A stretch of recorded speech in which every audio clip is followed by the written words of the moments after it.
configure, do I want this thing to be 71 or 72 pixels? Do I want this margin to be 14 or 16 pixels? Just pick one and stop worrying about it and go. So all modern displays support at least 1024 by 768. There's a lot of debate in various usability communities about whether 960 is really the best maximum width, or if we can really go as high as 1,000. Quick rule of thumb for people: in Internet Explorer, if you're using a 1024 by 768 screen and you have a right-hand scroll bar, because inevitably your page is going to be deeper than whatever 500 pixels when you subtract all the tools, the top and bottom of the screen, 30 pixels is a good rule. Give yourself at least 30 pixels on the right-hand side for a scroll bar. I would not do 1,000 ever. It's a little too limiting. However, the number of people who use this, there's something like 11, 12%, so maybe you can just disregard them. It's up to you. It's up to your business choices. So what we need to remember is, despite all the really great things we can do in web design with Flash and Ajax and all of this really great functionality, we're really still dealing with rectangles. Not circles, rectangles. Stop deconstructing CSS. So when you look at somebody else's CSS, who here, by the way, uses CSS on a regular basis, and that's pretty much the cornerstone of what they do. Looking at somebody else's CSS is always a foreign language, and it takes forever to figure out their philosophy in organizing a style sheet. Do they put their main layout stuff at the top? Do they put their typography stuff at the top? How granular do they get when they're trying to get elements to inherit certain properties? It's always a mystery. You wind up spending hours or days just basically translating what somebody else did into something you understand, and worse, probably refactoring their CSS into the way you would rather do it. A CSS framework really allows you the opportunity to speak a common language.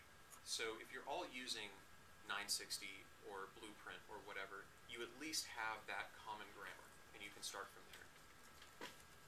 Enforcing a grid can accelerate design while maintaining order. Another quote. This is from a standards evangelist at Yahoo.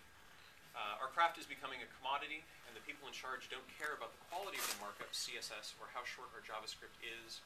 What matters is how fast you can get it to market, how many people it reaches, and how cheaply it can be built. Again, code is poetry, but the people who use websites don't see the poetry. How do grid systems work? The fundamental piece of a grid system is the column, and that's outlined in pink here.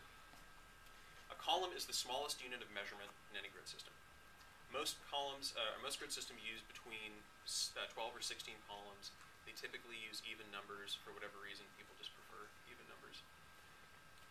Column width defines various page regions. So let's say you have a header, content area, sidebars, footer. You can say that header over there is 8 columns wide. We're not talking pixels. We're talking columns. Pixels, go away. Gutters are the space between margins. So we can create these gutters using margin or padding or one of those typical techniques. I don't recommend using padding ever for anything that is fundamental to layout on the site, because IE6, yet again IE6, does not utilize the standard box model. I don't want to get into it, it's a little out of scope here, but always use margin if you're really freaked out about IE6. Don't use padding. The gutters provide the margins between these regions, between the columns. Lean and versatile CSS. A grid system CSS should be very, very lean. It should be reusable, and it should ensure consistent behavior across all common browsers, including IE6, unfortunately. Wrapping div elements. In a fixed width grid system, and there are some fluid width, and I'll discuss that a little bit later, the entire layout is wrapped inside one giant div element. So all of the columns, all of the regions, everything is in one giant rectangle. Div elements also wrap the page regions and define their widths. So a header will be one wrapping div. Content will be a wrapping div. Sidebar, footer. And these div elements can be nested to create regions within regions. So we're not simply dealing with header, content, footer. We can dice it all kinds of ways. Fundamentally, grid systems have to float these div elements. Div elements, of course, are block-level elements. They will want to expand horizontally across the entire page, so we need to float them. We also need to float them so that we can create vertical columns. So a wrapping div, in this case, and we're dealing with 960 right here, but things like this naming system or something similar to it applies to other grid systems like Blueprint. Each of these divs are assigned a class that gives it a width. So at the top here, we have grid 12. Then we have this grid 8 in the middle and 2 grid 4s inside of it. A grid 4 on the right, 2 grid 6s at the bottom. So we're really looking at, I want something that fills the whole page at 12. 8 plus 4 is 12. 6 plus 6 is 12. What can they look like? They can look like all kinds of things. This is a pretty standard website layout. You have your content on your left, sidebar on the right. Here we have a 3-column layout where the content is between the sidebars. Here is something where there are 2 left sidebars. Here's whatever you want to do. Whatever. So how does 960 GS work? First of all, what is it? 960.gs, it's not just a clever URL. GS also stands for Grid System. Also known as the 960 Grid System, was created by Nathan Smith. He's a guy who lives in Dallas. And he did so in order to streamline web development workflow. It's both a prototyping and a development framework. And that's important to note because a lot of designers will deliver site prototypes. That is, not just Photoshop files, not just sketches, but actual markup and CSS examples of a website using something like Blueprint because it's super easy for them to just hack it all together and deliver it in a couple of hours and not waste a lot of time doing the themer's job, which will be handled elsewhere and in a different budget. The premise of the system is ideally suited to rapid prototyping, but it would work equally well when integrated into a production environment. Personally, I only use it as a production tool. I don't ever use it for prototyping. But it comes with some interesting tools that you can hand to designers so they can actually start sketching out ideas. What's in it? First of all, you can download it for free, 960GS. It is both GPL and MIT licensed. The download includes printable sketch sheets for doodling your design. So when I say it includes things like that, these are sheets that you can open in Photoshop, a PDF file, whatever. Print it out. It's got your 12 or 16 column layout. You can hand it to a designer and they can just start sketching out mock-ups over coffee. It's a really great way just to get the ball rolling. It also includes pixel-perfect design templates for pretty much any application anybody is going to design a website in.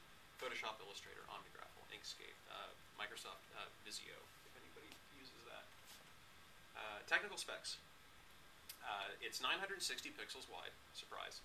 But something to remember, it has a 940 pixel usable area. I'll explain why in a moment.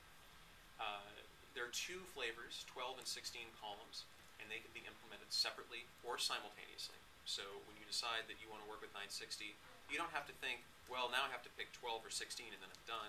You can actually use both at the same time, and I'll demonstrate how in a moment. Each column, and remember columns are the smallest unit of measurement in any grid system, has 10 pixels of margin on the left and on the right, which creates a 20 pixel gutter between all of the columns, and 10 pixels on the far left, 10 pixels on the far right, so that your design doesn't collide with browser Chrome.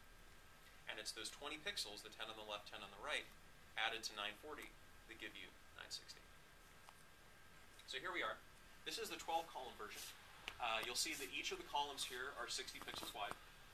The gutters are 20 pixels wide, and then we have these 10 pixel margins on the far left and on the far right to prevent collision with Chrome. Here's the 16 column version, and I'll sort of flip back here. So that was the 12, that's a 16. The only thing that's changing here is the column widths are now 40 pixels wide. Everything else is exactly the same. So how do we use them both simultaneously?